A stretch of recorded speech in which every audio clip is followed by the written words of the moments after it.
다 함께 찬양 드리겠습니다.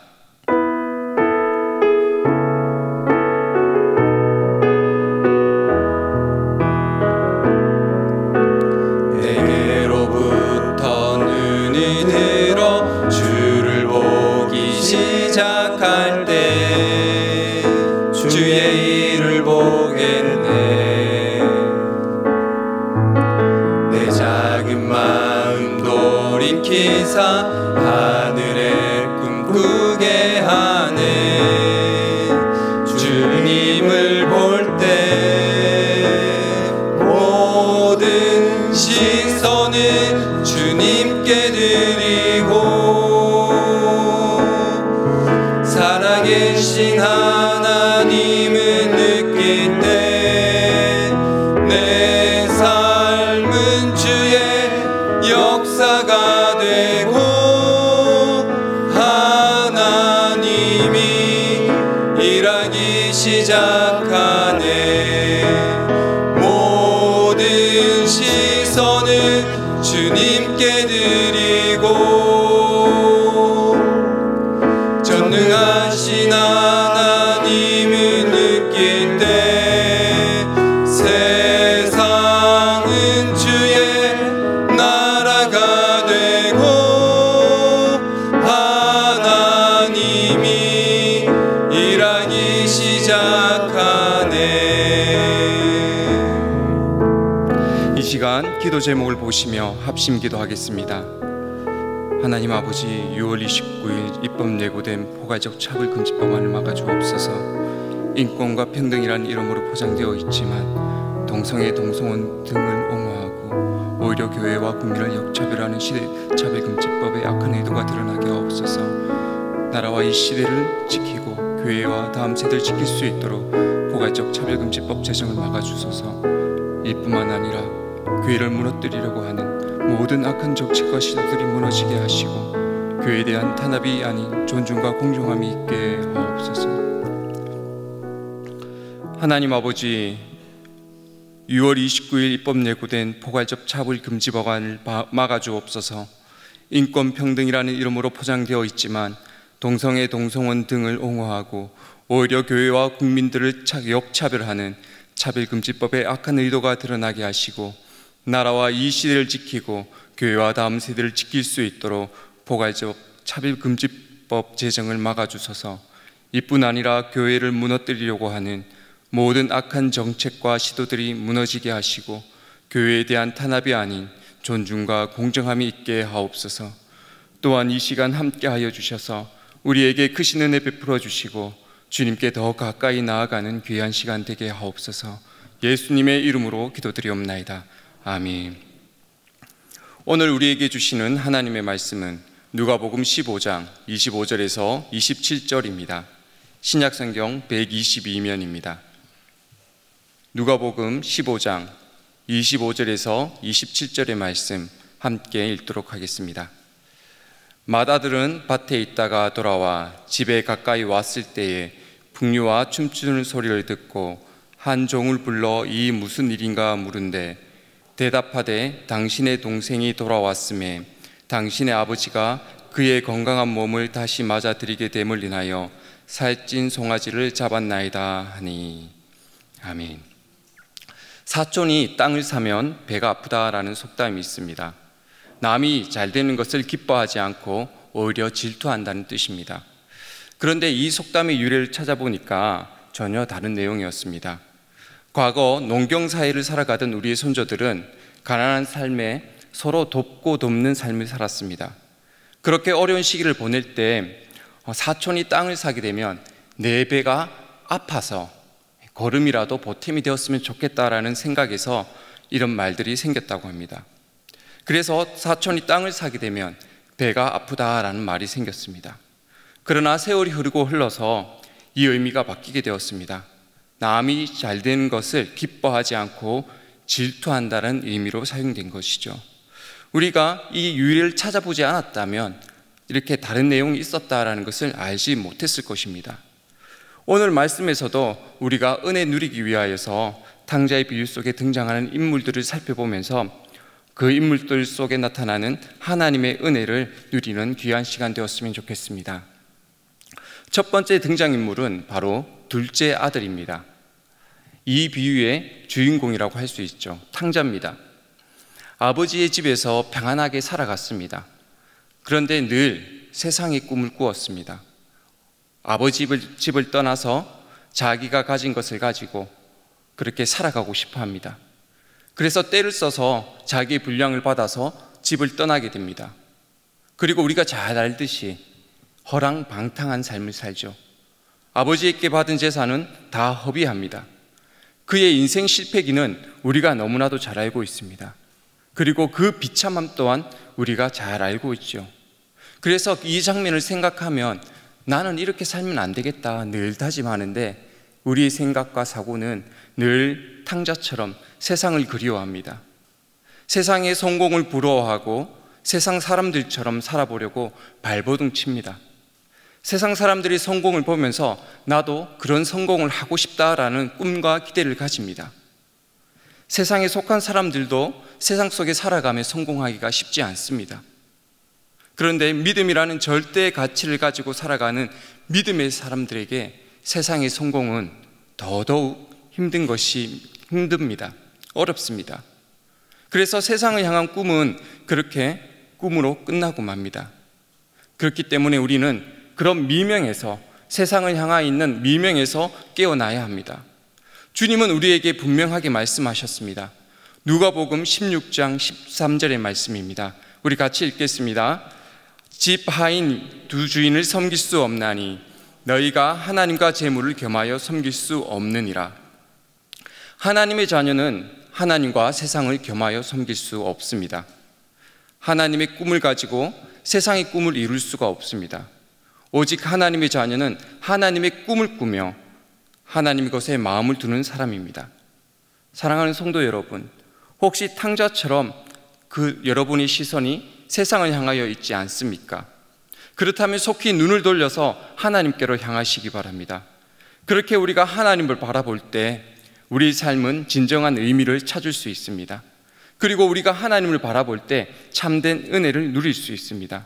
이것을 기억하시고 하나님만 바라보며 하나님의 은혜 누리시는, 하나님과 더 가까이 살아가시는 대형의 성도님들이 되시기를 주의 이름으로 축복합니다. 또한 두 번째 등장인물입니다. 바로 큰아들입니다. 큰아들은 아버지의 기쁨을 이해하지 못합니다. 그저 자신의 감정에 취해 있습니다. 내가 아버지께 어떻게 했는데 이 마음이 크죠. 동생이 돌아왔으면 함께 기뻐하고 즐거워해야 되는데 그렇게 하지 못합니다. 탕자의 비유에서 나타난 이 큰아들들의 말들을 살펴보면 이 큰아들의 마음은 동생을 향한 어떤 질투가 있습니다. 재산의 반을 떼서 나아갔고 세상에서 자기 마음대로 살고 그러면서 자기 편한 대로 살았던 그 동생을 보면서 자신의 모습을 그려보는 거죠. 내가 어떻게 했는데, 내가 아버지의 재산을 받기 위해서 어떻게 살았는데, 그렇게 질투하고 불만하고 불평하고 있습니다. 그렇기 때문에 살아서 돌아온 동생을 보고 기뻐하는 것이 아니라 화를 내고 도둑과 같이 생각하고 있습니다. 이 형님의 눈에는 동생이 아니라 도둑입니다. 아버지의 재산, 아니 자신의 재산을 빼앗아 가려고 하는 도둑입니다. 그렇기 때문에 그는 아버지의 마음을 이해하지 못하고 은혜 누리지 못하고 자신의 불평과 불만 속에 사로잡혀 있습니다. 그런데 교회 안에도 이런 성도님들이 있습니다. 열심히 봉사하고 애를 쓰고 있지만 자신이 드러나지 못해서 시험에 들고 힘들어하는 분이 있습니다. 연약하게 신앙생활하는 성도가 다른 분들에게 격려받는 모습을 보면서 겉으로는 웃으며 자신도 격려하지만 나도 격려받고 싶고 나도 칭찬받고 싶고 하면서 저 사람은 어떤데 이런데 하면서 비난하고 부러워하고 질투하는 분들이 있습니다. 그런데 절대로 이런 자세로는 온전한 신앙생활의 기쁨을 누리지 못합니다. 우리 함께 31절, 32절의 말씀을 같이 읽어보겠습니다. 아버지가 이르되 예 너는 항상 나와 함께 있으니 내 것이 다 내 것이로되 이 내 동생은 죽었다가 살았으며 내가 잃었다가 얻었기로 우리가 즐거워하고 기뻐하는 것이 마땅하다 하니라. 이것이 바로 우리 하나님 아버지의 마음입니다. 내가 어떻게 했는데 이런 마음이 중요한 것이 아니고요, 내 시선이 누구를 향하고 있고 내가 하나님 아버지의 그 기쁨에 함께 참여하고 은혜 누리고 있는가가 중요한 것입니다. 기뻐해야 될 때 기뻐해야 됩니다. 그런데 우리는 겉과 속이 너무나도 달라서 다른 성도들을 보면서 비판하고 그리고 비난하고 비교하면서 그 기쁨에 참여하지 못합니다. 연약한 자를 격려하고 그들을 세워야 하는데 우리는 그렇게 하지 못하고 내가 세움을 받으려고 하고 싶어 합니다. 건강한 자들은, 강건한 자들은 연약한 자를 격려하고 칭찬하며 세우며 함께 기뻐해야 함이 마땅합니다. 사랑하는 성도 여러분, 여러분 지금 어떻게 신앙생활하고 계십니까? 혹시 자신의 감정에 갇혀서 겉과 속이 다른 모습으로 행동하고 있지는 않습니까?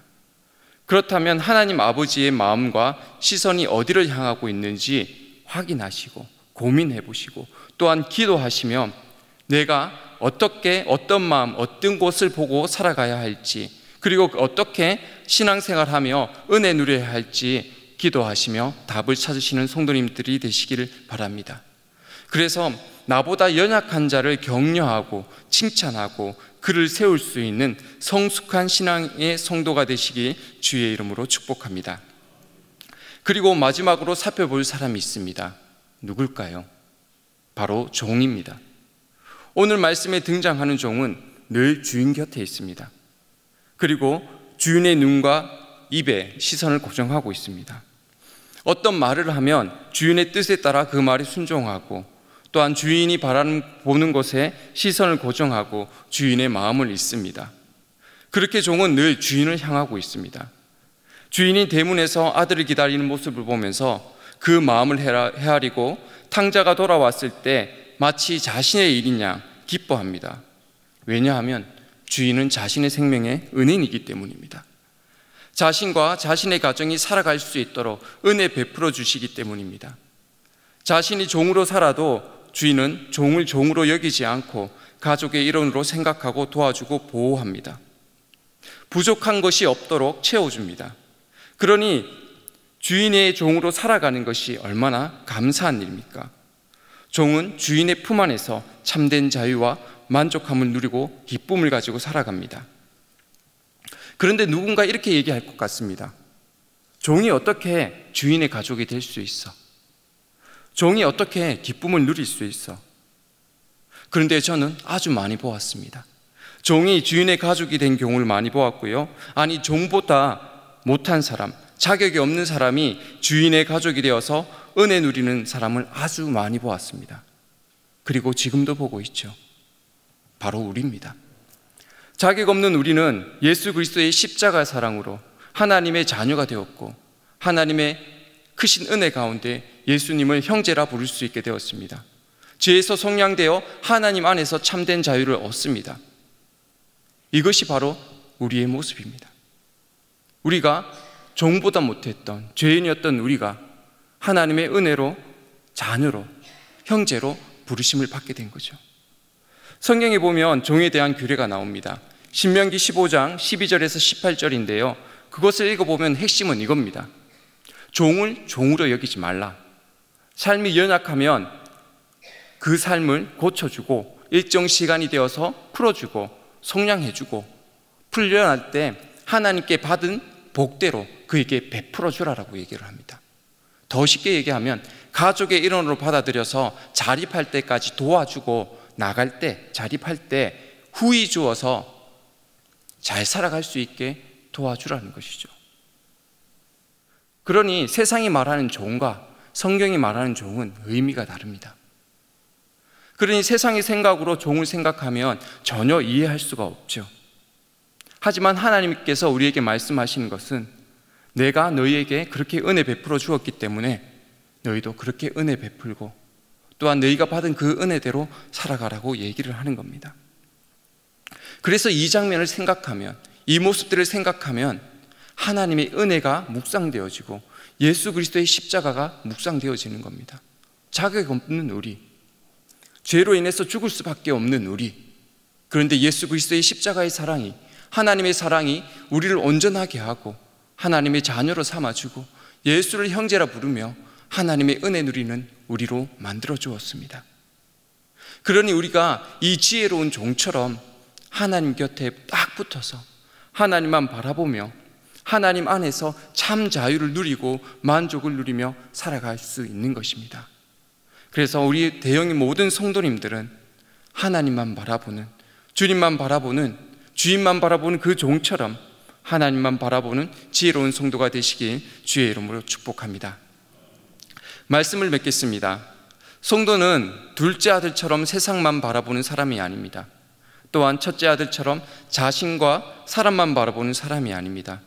종처럼 하나님만 바라보고 하나님의 시선에 자신의 시선을 맞추고 자신에게 주어진 일들을 하나님께서 기뻐하시도록 하는 사람입니다.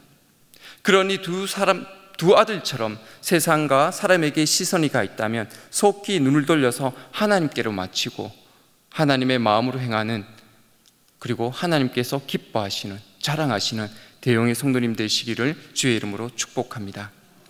이 시간 우리 기도 제목을 함께 읽으시면서 기도하도록 하겠습니다. 우리를 늘 긍휼히 여겨주시는 하나님 아버지, 우리가 두 아들처럼 세상과 자신에게 마음을 빼앗겨 하나님의 자녀로 살아가지 못하는 어리석은 성도가 되지 않게 하소서. 또한 우리가 지혜로운 종처럼 하나님을 인식하고 하나님의 시선에 눈을 맞추고 하나님의 마음으로 행하며 하나님의 품 안에서 참 자유를 얻는 지혜로운 성도가 되게 하시고 세상이 우리를 바라보고 하나님을 알게 되는 기적이 우리 대형의 성도를 통해서 이루어지게 하옵소서. 하나님 아버지 감사합니다. 이 시간 은혜 주시고 또한 두 아들과 종의 모습을 비교하며 우리가 어떤 자세로 하나님께 나아가야 될지 더 깊이 알게 하시니 감사합니다. 주님, 두 아들처럼 어리석은 성도가 되지 않게 하옵소서. 또한 우리가 지혜로운 종처럼 하나님 곁에 딱 붙어서 하나님을 바라보고 하나님 시선을 생각하고 하나님의 마음으로 행할 수 있는 은혜를 베풀어 주옵소서. 그래서 하나님의 그 거룩한 기적들이 우리 삶에 드러나서 세상으로 흘러가게 하옵소서. 하나님 아버지 감사합니다. 오늘 세 사람을 살펴보며 은혜 누리게 하시니 감사합니다. 두 아들처럼 세상의 것을 바라보고 또한 자신에게 마음을 빼앗겨 하나님의 자녀로 온전히 살아가지 못하는 어리석은 성도가 되지 않게 우리를 붙잡아 주옵소서. 또한 우리가 지혜로운 종처럼 하나님을 인식하고 하나님의 시선에 눈을 맞추고 하나님의 마음으로 행하며 하나님의 품 안에서 참 자유와 만족을 얻는 지혜로운 성도가 되게 하옵소서.